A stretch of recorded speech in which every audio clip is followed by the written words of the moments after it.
So one of the interesting things about circulation is the blood vessels bringing blood into our foot and bringing blood back to our heart actually branch in between the long bones.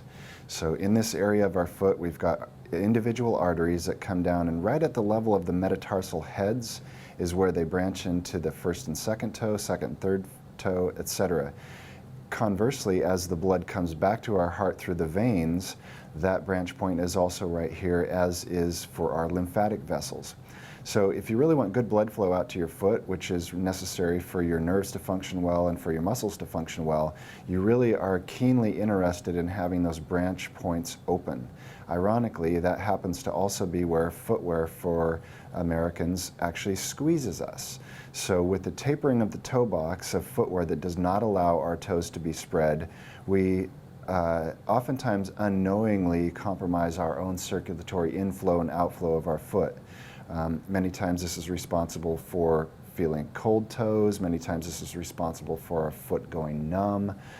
So essentially, number one recommendation if you're concerned about the circulation of blood going in and out of your foot is to pay attention to your footwear. Now, if you can find yourself wearing footwear like this that allows your toes to actually branch out where nature intended, and particularly if you can find yourself able to wear your correct toes device in your footwear, what correct toes does is it respects your natural anatomy and the need for the blood vessels to branch in between the toes. Also purposefully avoiding any footwear, ski boots, soccer shoes, cycling shoes, particularly fashion footwear, that squeezes that branch point, that's essentially robbing your toes of circulation. And when you consider that the very last toe bone is the major attachment point for many of the lower leg muscles on the front of the leg as well as lower leg muscles on the back of the leg, it's keenly important that we get blood flow to that attachment point, and that blood flow needs to branch here. If you're also interested in enhancing the blood flow, for instance, I'm going to be going out on the trail in a few moments to do a run.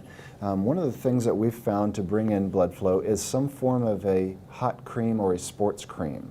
Now, typical examples of chemicals that would bring in blood flow are menthol, camphor, but my favorite is captured in this product, which is called Sombra, which is capsaicin. Capsaicin comes from the red pepper. It's actually an external irritant, which ironically, when you apply it to your skin, it helps to bring in blood flow. So before I go out for my run or before I go out for a walk, I'll take a little bit of Sombra and I'll gently apply some of that to my foot, some of that to my lower leg, basically just trying to get the blood flow in.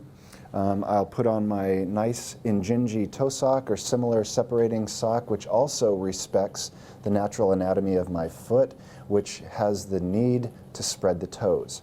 And then furthermore, if I'm going to go out for a walk or a hike or a run, I'm very much interested in using not only the correct toes device, which respects the normal anatomy of your foot, but I'm going to be spending my time out on the trail with a shoe that's going to enable me to have my foot properly positioned.